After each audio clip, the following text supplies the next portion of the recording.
Bismillahirrahmanirrahim. Assalamualaikum warahmatullahi wabarakatuh. Saya Suharna Ishai MH, dosen pengampu mata kuliah Hukum Perdata dari Institut Agama Islam DDI Mangkoso, peserta PKDP tahun 2025 angkatan pertama. Baik, pada kesempatan kali ini kita akan membahas satu materi, yaitu hukum perkawinan di Indonesia.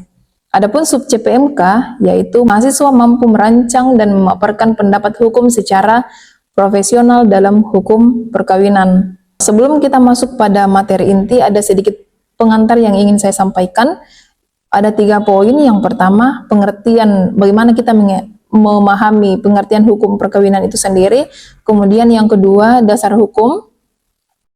Jadi ada 2 dasar hukum. Yang pertama itu Undang-Undang Nomor 16 Tahun 2019 tentang perkawinan. Kemudian yang kedua adalah kompilasi hukum Islam. Kemudian poin ketiga, pengantar yang ketiga, yaitu pentingnya memahami hukum perkawinan. Jadi penasaran bagaimana pentingnya memahami hukum perkawinan? Silahkan disimak videonya sampai selesai.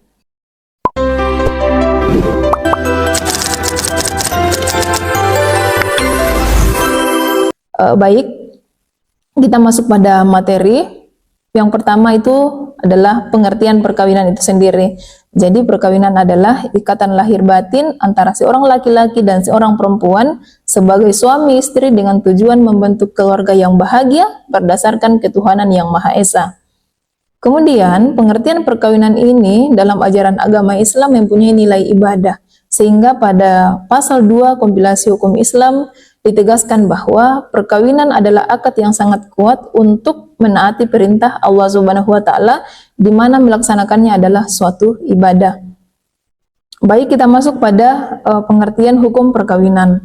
Hukum perkawinan yaitu aturan yang mengatur segala perbuatan hukum serta akibatnya antar dua pihak, yaitu seorang laki-laki dan seorang perempuan dengan maksud hidup bersama untuk waktu yang lebih lama. Jadi kalau kita sudah tambahkan hukum di depannya, berarti itu berbicara tentang aturan dalam perkawinan itu sendiri. Baik, yang ketiga yaitu terkait bagaimana hukum melaksanakan perkawinan. Jadi pada dasarnya hukum melaksanakan perkawinan itu adalah sunnah, namun hukumnya itu kadang berubah, kadang menjadi wajib, sunnah, mubah, bahkan bisa menjadi haram. Jadi pernikahan itu bisa menjadi haram, gitu ya. Kapan pernikahan itu atau perkawinan itu dihukumi wajib? Apabila seseorang tersebut sudah mampu secara finansial, sudah mampu untuk membina rumah tangga, kemudian dia tidak bisa menghindari zina, maka diwajibkan pernikahan baginya. Kemudian yang kedua itu, kapan perkawinan itu dihukumi sunnah? Jadi sunnah itu apabila seseorang tersebut sudah merasa mampu untuk menikah, mampu secara lahir dan batin, akan tetapi dia masih sanggup untuk menghindari zina. Kemudian kapan dihukumi mubah? Apabila seseorang tersebut sudah mampu secara finansial, akan tetapi belum mempunyai keinginan untuk menyegarakan perkawinan. Kemudian yang keempat itu dihukumi makruh apabila seseorang mampu mempunyai penghasilan, akan tetapi dia tidak mempunyai keinginan untuk menikah. Kemudian pernikahan itu dihukumi haram apabila seseorang tidak mampu secara finansial, tidak adanya kemampuan untuk berhubungan seksual, dan juga apabila seseorang tersebut mempunyai niat yang salah, seperti hanya ingin menyakiti. Kemudian kita masuk pada rukun dan syarat sahnya pernikahan. Jadi rukun dari pernikahan itu yang pertama, terdapat calon pengantin laki-laki dan perempuan. Tentu calon yang dimaksud di sini adalah orang-orang yang tidak terhalang oleh secara syar'i untuk menikah. Kemudian ada wali. Wali di sini adalah dari pengantin perempuan. Kemudian dihadiri 2 orang saksi yang adil untuk menyaksikan sah tidaknya pernikahan.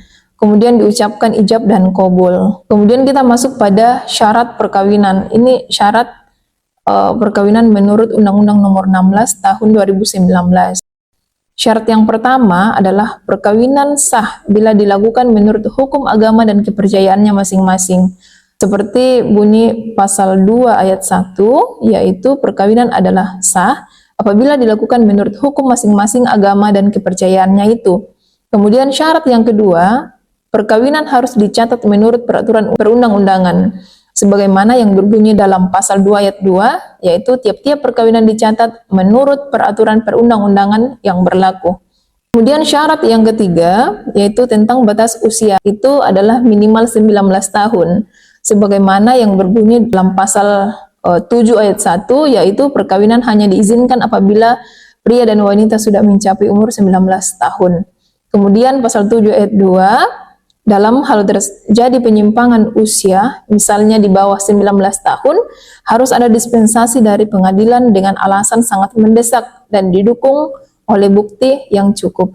Jadi ayat 2 ini memberikan solusi kepada orang-orang yang ingin menikah di bawah usia 19 tahun, boleh menikah dengan catatan dia harus mendapat izin atau dispensasi dari pengadilan agama. Kemudian yang keempat adalah persetujuan kedua calon mempelai. Sebagaimana pasal 6 ayat 1 yang berbunyi perkawinan itu harus didasarkan atas persetujuan kedua calon mempelai. Jadi perkawinan itu tidak boleh dilangsungkan tanpa ada persetujuan dari kedua calon mempelai.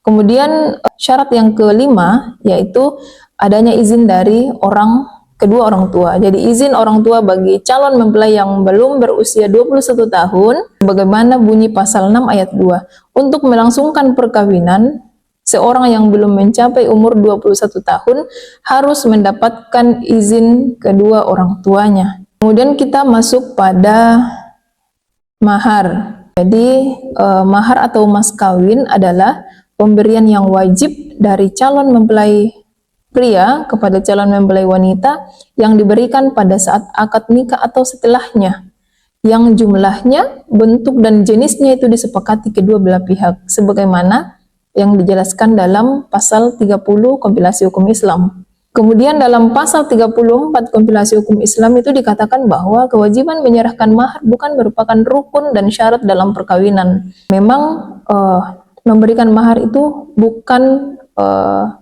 termasuk rukun dan syarat sahnya perkawinan. Kenapa? Karena mahar diberikan sebagai akibat atau konsekuensi dari sahnya pernikahan, bukan sebagai syarat sahnya pernikahan. Artinya bahwa akad nikah tetap sah walaupun mahar belum disebutkan saat akad berlangsung. Kemudian dipertegas dalam Al-Quran, dalam Quran surah An-Nisa ayat 4, berikanlah mahar kepada wanita yang kamu nikahi sebagai pemberian dengan penuh kerelaan. Kata berikanlah di sini menunjukkan bahwa perintah setelah pernikahan terjadi bukan sebagai prasyarat. Ayat ini juga menegaskan bahwa kewajiban mahar itu bukan anjuran tetapi perintah syar'i. Jadi ada juga tambahan hadis bagaimana sabda Rasulullah SAW, carilah walaupun sebentuk cincin dari besi untuk dijadikan mahar. Itu hadis riwayat Bukhari dan Muslim. Jadi ini menunjukkan bahwa mahar itu wajib, tapi bentuknya bisa sederhana sesuai kemampuan suami. Kemudian kita masuk pada larangan perkawinan. Jadi larangan perkawinan itu ada 3. Yang pertama itu karena pertalian nasab, kemudian yang kedua karena pertalian semenda, kemudian yang ketiga karena pertalian sesusuan. Pertalian nasab, yang pertama itu adalah wanita yang melahirkan kita. Itu ibu kandung, kemudian wanita keturunan ayah. Atau ibu itu saudara perempuan, kemudian wanita saudara ayah. Atau ibu itu tante. Kemudian larangan yang kedua itu karena pertalian semenda. Jadi pertalian semenda itu maksudnya adalah hubungan yang ada karena adanya pernikahan. Jadi yang pertama itu adalah wanita yang melahirkan istrinya atau bekas istrinya itu adalah mertua. Kemudian wanita bekas istri orang yang menurunkannya itu mantan istrinya bapak. Kemudian yang ketiga wanita keturunan istri atau bekas istri itu anak perempuan. Kemudian wanita bekas istri keturunannya itu adalah menantu. Kemudian larangan yang ketiga adalah karena pertalian sesusuan. Jadi ada 3 jenis. Yang pertama itu wanita yang menyusui, kemudian saudara sesusuan, kemudian wanita yang disusui istrinya. Kemudian kita masuk pada masa iddah. Jadi masa iddah ini ada 4 jenis. Yang pertama itu iddah karena talak, kemudian yang kedua iddah karena hamil, kemudian yang ketiga iddah karena ditinggal wafat, kemudian yang keempat adalah iddah wanita yang kehilangan suaminya.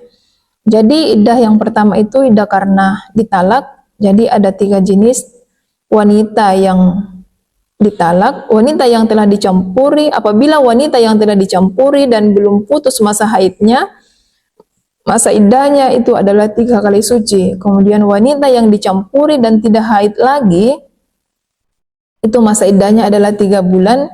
Kemudian wanita yang ditalak dan belum dicampuri itu tidak wajib iddah. Kemudian jenis iddah yang kedua yaitu iddah wanita hamil.